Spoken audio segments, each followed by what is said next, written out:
Hi there, my beautiful listeners, subscribers. Welcome to this show, this podcast. This is Tina from Tinaheals.com, and this podcast will continue on the discussion of sacred sexuality, the commonality between them, the understanding of the archetype of the sacred whore, understanding how the ideology of the planet Venus, the archetype of Venus, has been diluted in the patriarchal system to include all things that are pretty and nice, and that is not the real archetype of Venus.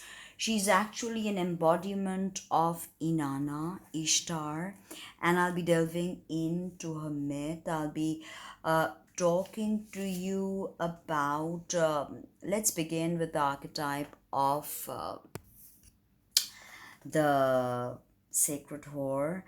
And the first thing that comes to mind is that when we think about prostitution, we immediately think of something evil, something shameful, something judgmental. Okay, so essentially, that there is a stigma to this whole ideology, but this is something that has existed from time immemorial. And as I work with sacred sexuality, I work with women and men from both sides of the spectrum.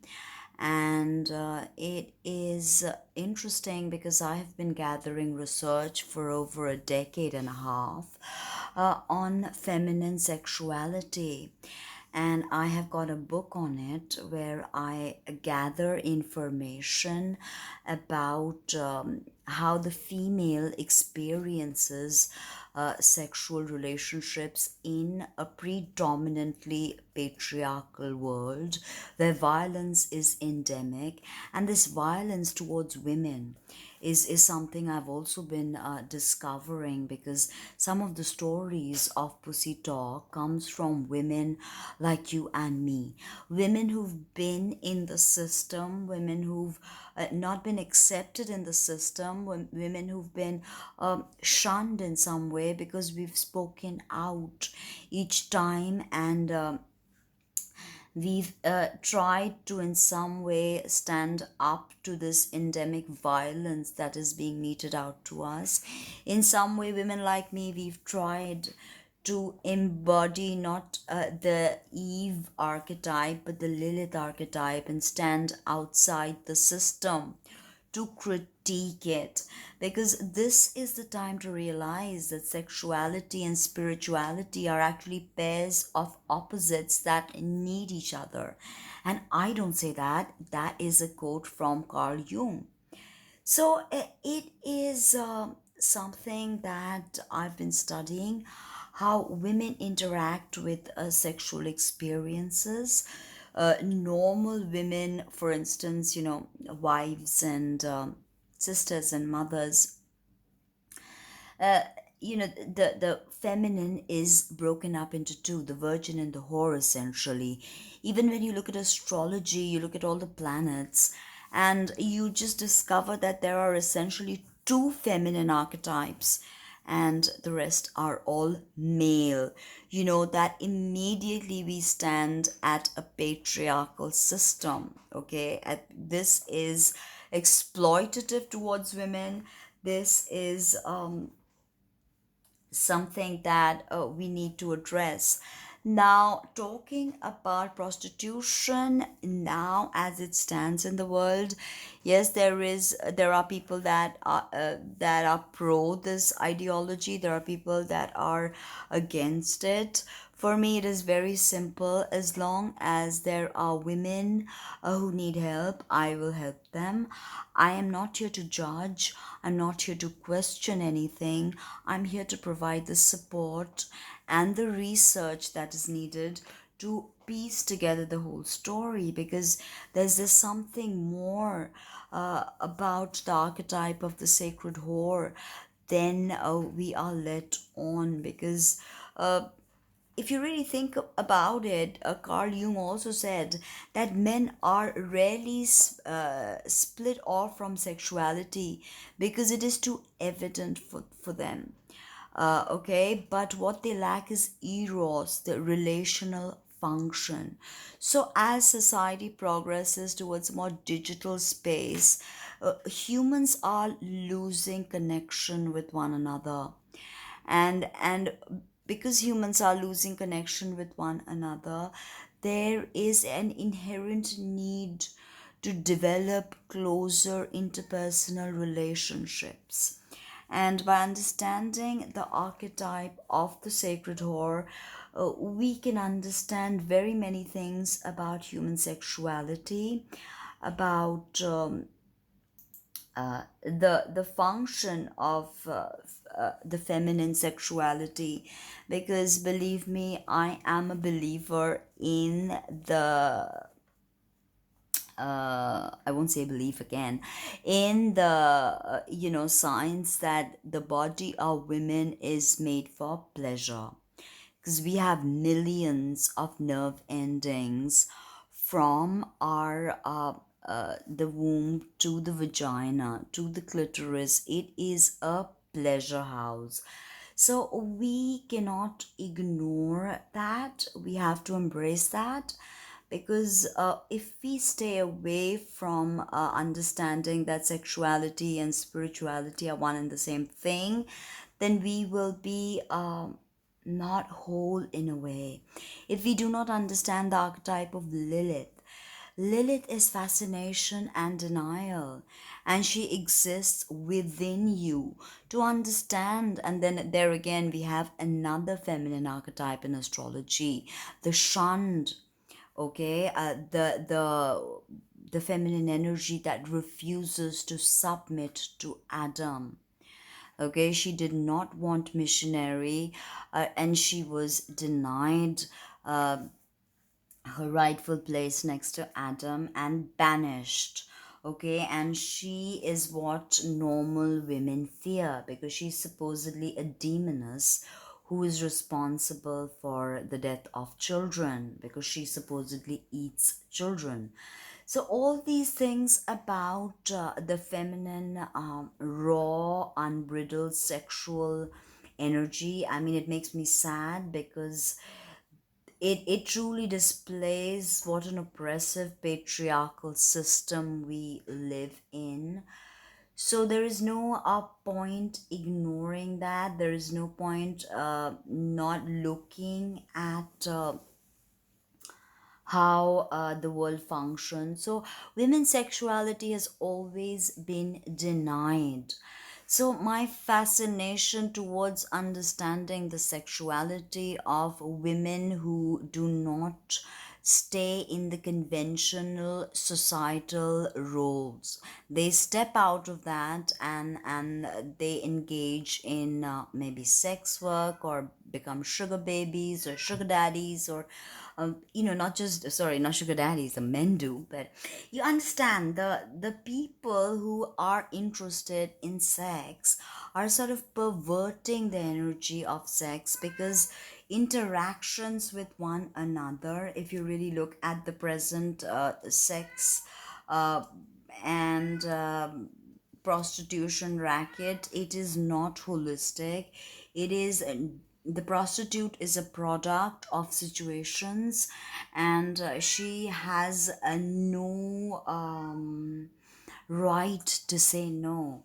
And sadly, that is what John's believe. And me working with many women who have been engaged in this adult industry in some capacity or the other, and my excessive data gathering from women all over the world has led me to the belief that we need to reassess our understanding of women and the sexual role they play in society, and the healthy functionality of feminine sexuality, the acceptance of the archetype of Lilith, the acceptance of the archetype of the sacred prostitute. Because no matter how absurd it can be for, say, the Western mind or the Islamic mind to link sacred and prostitute, I mean, that is probably a joke to many people.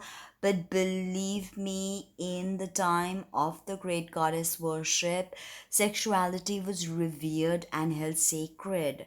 So, prostitutes were found throughout the ancient world, and they were mentioned as early as the Epic of Gilgamesh, okay, which is 7000 BC.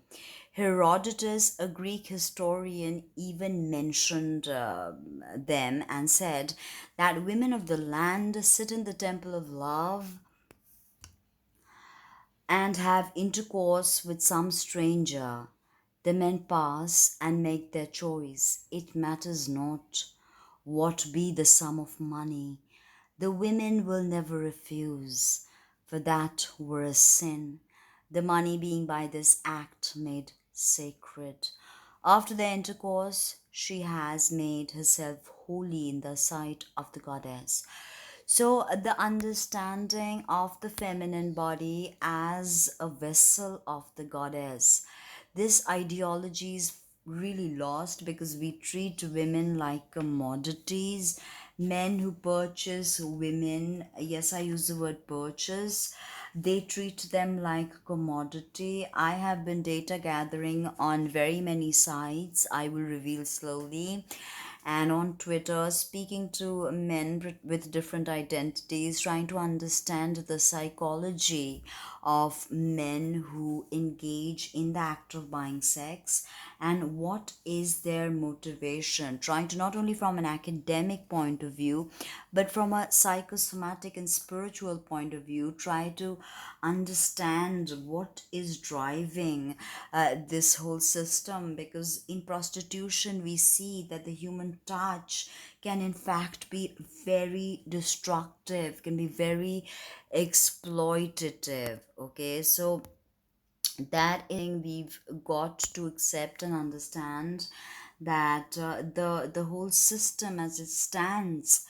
it is not what it used to be, not like a Venus in Virgo archetype, like the Vestal Virgins, who were sexually autonomous. Okay, and now what we need to understand is that I've read a lot of literature supporting the sex work movement, and a lot of literature supporting the complete abolition of the system and criminalizing it. And I think that the present system of trafficking and prostitution is very toxic. And not only that, it needs to be stopped, it needs to be abolished in the way it exists. But there is more to the story than what we understand. There is more to the understanding of the archetype of the sacred whore than what we've been led to believe. We've got to understand that the sacred prostitutes were everywhere. Okay, they were in Sumer, Babylonia, Egypt, Lebanon, Rome, India. They are even mentioned in the code of Hammurabi. Okay, and it was very common in all over Europe and Middle East prior to the rise of the Abrahamic religions. Okay, sacred prostitutes flourished and were oftentimes held as important members of society. Okay, and now when we really think about this golden age of goddess worship, and I want to go into great detail in my next video about that.